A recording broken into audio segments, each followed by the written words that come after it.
Hi, this is Dr. Justin Marchegiani here, and today's talk is going to be on SIBO, or small intestinal bacterial overgrowth.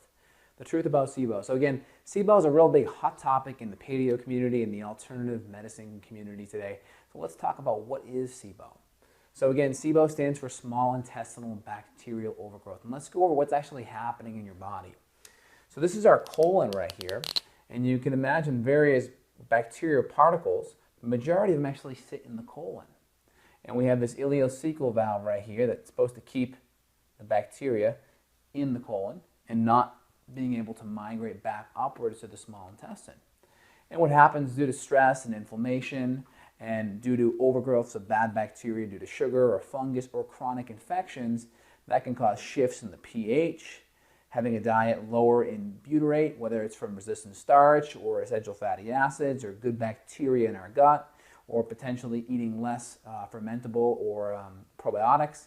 This can cause what's called this small intestinal bacterial overgrowth. We're going to start seeing these various bacteria migrate back up to the small intestine. And essentially what a small intestinal bacterial overgrowth, SIBO, is dysbiosis, right? We have bacteria in our intestinal tract. That bacteria is trying to translocate back up where it shouldn't be, and then we're having a shift. Instead of that 80% good stuff, 20% bad stuff or SIBO, it's starting to shift here. We have a shift, and now we have a majority of bad stuff, and it's making its way back up. And SIBO produces toxins, various biotoxins, one of them being LPS or endotoxin, and this is hepatotoxic. So you can imagine various toxins coming out of here, and it puts stress on the lymphatic system, on the immune system, and on the detoxification system. So we really want to do our best to, one, stop feeding the SIBO, decrease stress from all the junky food and the poor blood sugar and the sleep issues, and then do our best to change our diet and come in there and wipe it clean. That's really important.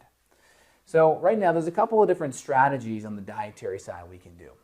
We have things like FODMAPs, which are fermentable oligodisaccharides, mono, and polyols. They're specific sugars in food. You may see them in broccoli or asparagus. You may even see it in Brussels sprouts. You may see it in various fruits as well.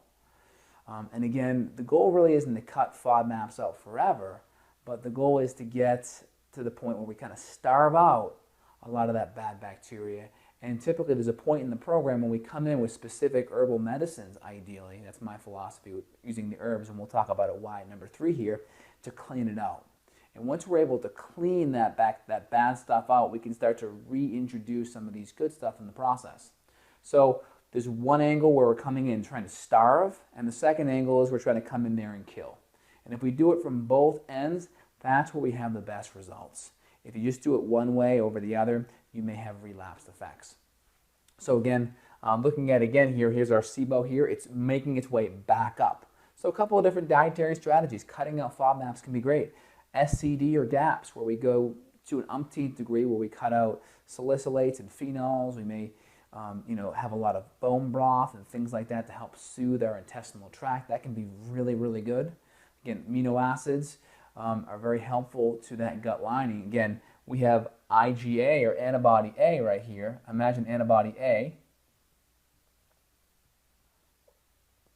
literally lining our intestinal tract. These are all little A's, and this basic IgA sits in our gut, and it's a mucosal membrane barrier, kind of like the force field on the Star Trek when they put their force fields up. IgA is like the force field for our guts.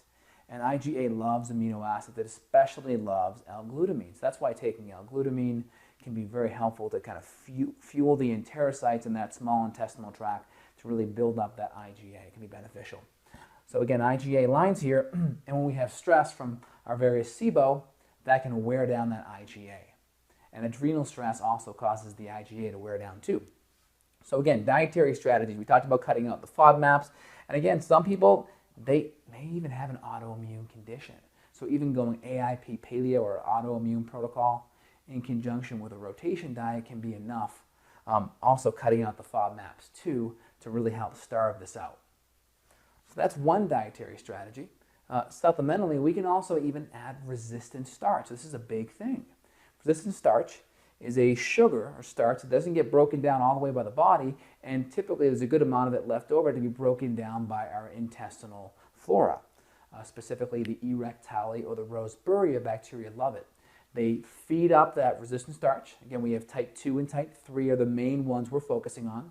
Type 2 in my is my favorite. It's the unripened banana flour.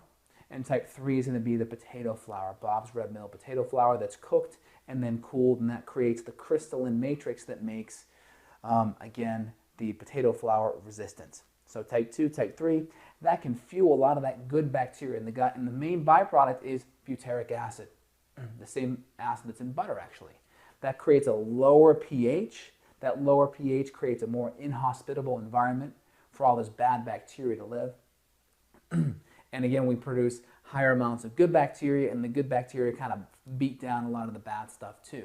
So again, we're lowering the pH. The butyric acid's fed up all by these colonocytes. The butyric acid helps keep this nice and tight so we can make our ileocecal valve a little bit tighter, because that butyric acid helps decrease the patency in that ileocecal valve. That's what helps close off here so we don't have all that translocation of bacteria. And again, it's going to keep that pH nice and low. Again, that's one of the main reasons why birth control pills cause UTIs or urinary tract infections, is because it basically increases the pH. Again, fungus and bacteria love more alkaline pHs. And you would think, well, acid alkaline, alkaline's better. But when it comes to our intestinal tract and mucous membranes, especially in the urinary area, we want more acidic.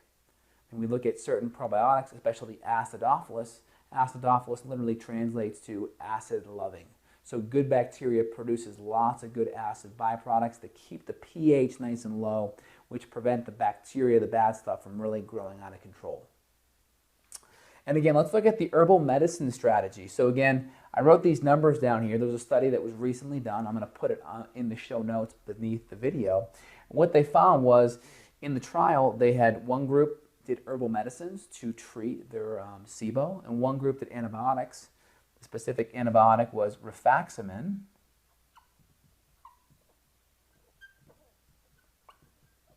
And again, what they found was the herbal medicines knocked out 46% of the SIBO, and the antibiotics only 34%. Rifaximin is a little more expensive too, and the biggest issue with rifaximin is the average protocol you're going to see is about 10 to 14 days. Now the problem with that is anyone that's gone through these various protocols is there's a lot of die-off reaction or a Herxheimer's reaction where your body has to remove the dead skeletons and all the debris and biotoxins that come with the SIBO. So because you're removing so much of this infection so fast, it can create a lot of symptoms, kind of flu-like symptoms, achiness, malaise, things like that. Where with the herbal medicines, they're still very potent, but we're able to do it over a longer period of time. And also when we're dealing with bacteria, especially gram-negative bacteria, a lot of the bacteria in SIBO is gram-negative. Now what that means is this. Gram-negative bacteria typically has two cell walls. So here's your gram-positive bacteria. Let me just draw that. That's your gram-positive bacteria. And then your gram-negative bacteria, we're going to draw it more like a donut. Okay, that's the gram-negative bacteria. So you can see, here's the bacteria inside. So it's kind of like you're trying to attack the castle. You have to go over the moat and then scale the wall. You have two obstacles to get over, where in the positive, you just have one obstacle, right? We have one obstacle here, where over here we have one, then two. Now this is important because in a lot of these infections, especially the gram-negative bacteria, we have these little efflux pumps that sit in the middle between the first and second layer. And what these efflux pumps do is they literally spit back out antibiotics. And this is why you can have a lot of symptoms when you're knocking out these infections, is because these bacteria have grown very accustomed to being able to take the antibiotics that are coming in. So antibiotics coming in here, come in, and they get spit back out over here, which creates more symptoms, more side effects, and we don't quite get the whole infection out.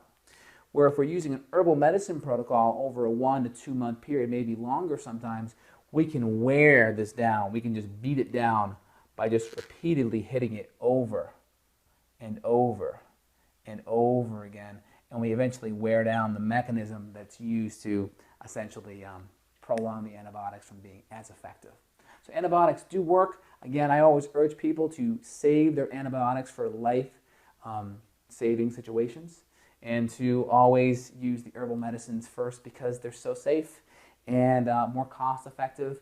And with these strategies, being able to do the protocol over a longer period of time, in my experience, provides a more effective, longer-lasting result with the patient.